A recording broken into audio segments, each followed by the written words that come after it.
अस्सलाम वालेकुम एवरीवन। आज हम डिस्कस करेंगे इंडिया का shift from secular India to Hindutva ideology के हिंदुत्व इंडिया की तरफ कैसे ट्रांसफॉर्म हो गया इंडिया, जो कि पहले सेकुलर होता था। इसको एक और टर्म भी बोलते हैं, बहुत ज़बरदस्त टर्म है, गांधीज इंडिया टू गॉड से इंडिया। अच्छा, गॉड से इंडिया जो है, गॉड से वो है जिसने गांधी का कत्ल किया था। ठीक है, तो शुरू करते हैं। सबसे पहले हमें ये पता होना चाहिए हिंदुत्व क्या है। ठीक है, हिंदुत्व आइडियोलॉजी क्या है। आप यहाँ पे मतलब इस सवाल को करने का तरीका ये, आप इंट्रोडक्शन में पूरा एक्सप्लेन करके सारी चीज़ें जो हम आगे पूरे टॉपिक में पढ़ रहे हैं उसी चीज़ों को समराइज़ करके एक्सप्लेन करेंगे। फिर बताएंगे Hindutva as an ideology.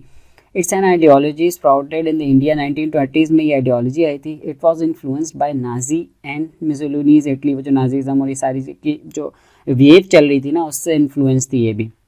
RSS इसका मेन वो है, रशिवा सिवासान, आपको इसका नाम पता होना चाहिए। की पॉइंट्स ऑफ हिंदुत्व आइडियोलॉजीज़ क्या हैं। हिंदुत्व आइडियोलॉजीज़ का सबसे पहला पॉइंट है कि India must not be a secular state, और यूँ कह लें कि इंडिया ऐसी स्टेट होनी चाहिए जो प्रमोट करे हिंदुत्व को। ठीक है, फिर minority do not have equal rights. ये कहते हैं कि माइनॉरिटी को इक्वल राइट्स नहीं होने चाहिए। सही है, ये लोग इन्वेडर्स हैं, ये लोग सेकुलर्स हैं, ये सारी चीज़ें, और सिटीजनशिप नहीं होनी चाहिए इन लोगों के पास। फिर आ जाता है to demolish mosque in India, के इंडिया के अंदर से जो मॉस्क वगैरह उनको भी ख़त्म किया जाए। उसकी मैनिफेस्टेशन हमने देखी हैं। और believes in strong military muscle, military बहुत स्ट्रॉन्ग होनी चाहिए, इसके ऊपर फोकस करती है हिंदुत्व आइडियोलॉजी।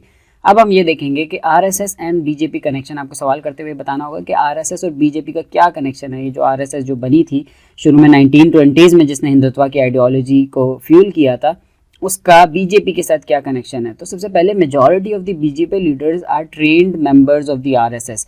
अटल बिहारी वाजपेयी हो गए, मोदी तो आपको पता ही है, इंटीरियर मिनिस्टर अमित शाह जो है, राजनाथ जो डिफेंस मिनिस्टर है, सारे की पोजीशंस पे हैं और ये सारे की लीडर्स हैं बीजेपी के और ट्रेन्ड मेंबर्स हैं आरएसएस के। ठीक है, पहली बात। फिर बीजेपी का राइज जो होता है वो 1980s से होता है।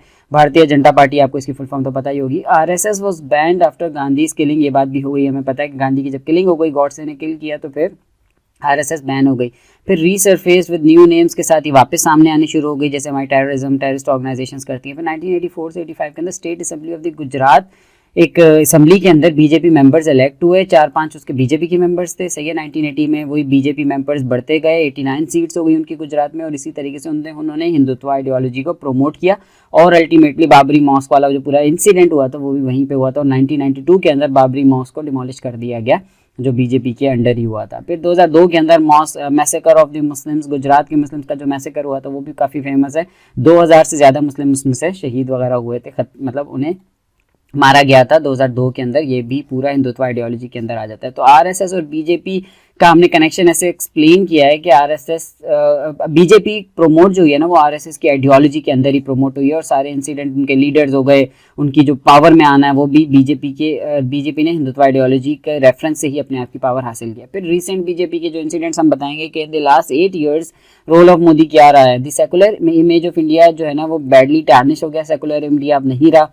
इसके ऊपर एमनेस्टी इंटरनेशनल भी काफ़ी रिपोर्ट्स बोली हैं, सारी चीज़ें बोली। और 2019 के अंदर special status of the Kashmir abolished हुआ, पहली मैनिफेस्टेशन, ये भी आप लोगों को पता है कि amended administrative law of Kashmir को अमेंड कर दिया, Kashmir is not a state into 2 territories, ये सारी बात हो गई। फिर the restriction of purchasing lands of the Hindus in Kashmir was abolished, कि जो परचेजिंग लैंड्स बैन था ना उनके ऊपर, हिंदूज के ऊपर, अब वो बैन हट गया, वो मतलब परचेज कर सकते हैं लैंड को।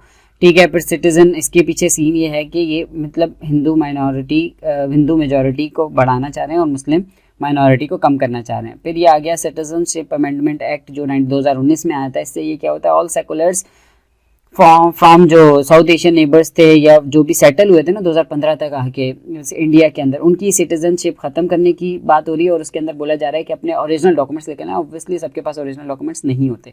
Muslims of Assam would have to prove their citizenship as per national register of this citizen. अब ये रजिस्टर के अंदर नाम तो सबका नहीं होगा और वो रजिस्ट्री कर नहीं रहे। ठीक है, और हिजाब बैन भी इसकी एक मैनिफेस्टेशन होगी जो बीजेपी के काम चल रहे हैं रिसेंट। ठीक है, फिर peace of region is under threat.